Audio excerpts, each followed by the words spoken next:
Well, good morning, church. It's good to be here.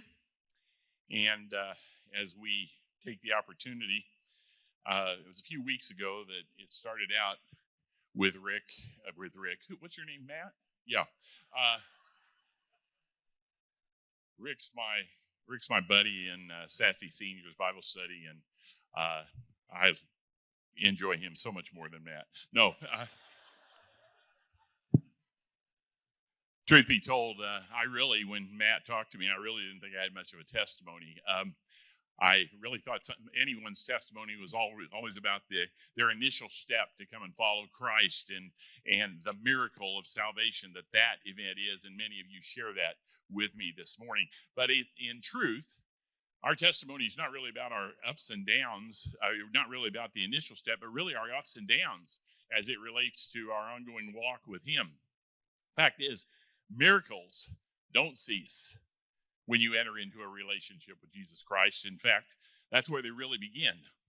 And so I'm 2 years old, and 65 of those have been as a follower of Jesus Christ. And during that time, I've had an awful lot of God sightings. And Ben, I could give you the morning off because I'm just going to need that time.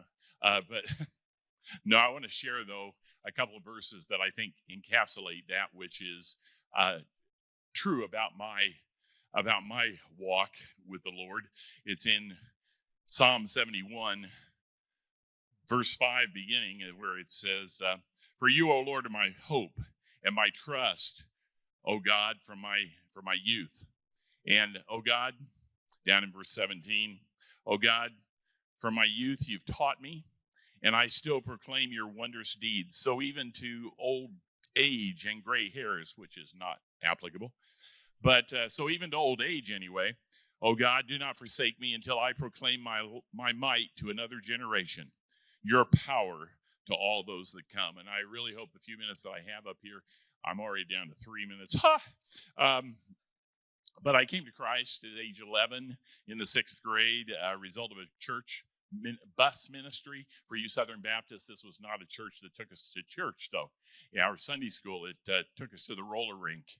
And I learned that Christians had fun. And so on Easter Sunday, March the 29th of 1959, after a time of instruction and teaching, I was baptized and proclaimed my personal faith in Jesus Christ as Lord and Savior. And that started me in about a week or 2 weeks maybe, putting flyers on neighborhood cars, inviting them to the Billy Graham Evangelistic Crusade that was just going to be down the street at the Indiana State Fairgrounds. I took the opportunity really to tell my parents of my faith, and also to let them know that I was praying for their very moral but unsaved souls. And between those two things, plus the way I tried to let my friends at school know, my enthusiasm was not appreciated.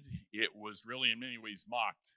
And so I became, as some are known to do, I fell into this double life. I was a golden boy of the church. I was the only 6th grader that would pray when the sponsors asked who wants to close with prayer. I in school and scouts and DMLA and all those other things, I was quite a different person. I was the class clown. I was another one of those in the faceless horde of teens that really didn't let their studies get in the way of their high school experience. And as a result, I was an instigator of a lot of things, an encourager of a lot of things, a spectator of a lot of things. But the fear of my father and his belt, and my mother and her stated embarrassment, and maybe to some degree my misplaced fear of God, I would always get right up to the end, right up to the edge, and then stay safe. And so it got me into a few scrapes, but kept me out of jail. And but by the time I reached my senior year and it was time to go to college, all the schools that I wanted to go to didn't want me. And as a result, the first of several spiritual markers that I won't share with you this morning, but the first one was a very important one because my pastor knew that I had been turned down by every university that I wanted to go to become a radio broadcaster. Said, Marty, there's this little Christian arts college in Eastern Tennessee that don't have any real entrance requirements. I think you can get in there. And in the process, he said, and knowing the tough times that our family of 7 was in, he made an offer. He says, if you agree to go there, the church will pick up every fee that you have. And maybe you only have to go there a couple of years, get your grades up, and you go to that school where you can become the next Dick Clark. But it also would require a weekly time of discipleship with him in his office where we read things and talked about things and all those kind of things. And that spiritual marker was not so much the weekly discipleship time, although that was precious. What was more important were the times when my pastor said, Marty, the only logical thing for you to be in this world is a Christian. And now I'm on this side of life, and I can say really how right he was. I can divide my life into a variety of different spiritual seasons. Some of them I went forward in my faith. Others I fell backwards in my faith. But at every time, there was Jesus, as Zach Williams and Dolly would say. There was Jesus. He was the hero in every act. He led me, protected me, rescued me, always blessed me, and that included the blessing of my wife of 53 years, Diane, 3 incredible kids, the fact that they married pretty amazing kids that I now have as sons and daughters-in-laws. They really gave me some amazing grandkids, and I'm blessed. Never intended to go into ministry. But this past January of 2021, I retired after 50 years. So I learned over the years that you trust God's plan, but only to realize that God's plan is not really about having a description of a job or a title or a ministry. His plan is to have a relationship with him. And this morning, there's so many other things I want to say. I'm over 2 minutes already, and I hate that clock.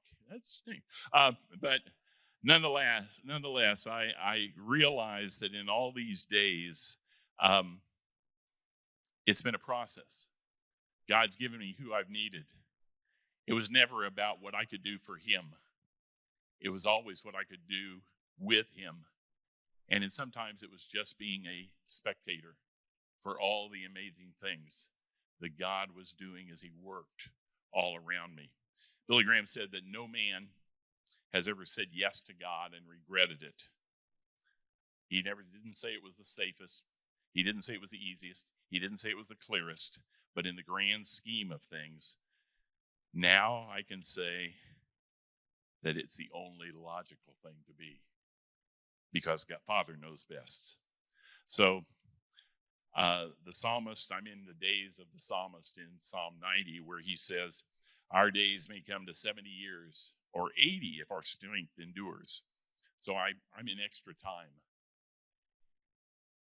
But until God returns, or until he takes me home, I continue to pray, may the rest of my life be the best of my life. My prayer is that I would continue to make Jesus Christ famous and keep him the hero of my story. Thank you so much for the opportunity to share. Thank you for being SouthCrest. You were here at a time that we needed you. Thank you to the Sassy Seniors for accepting us. Thanks to the pastor team who is so rich in bringing messages every single week and just the way in which they live.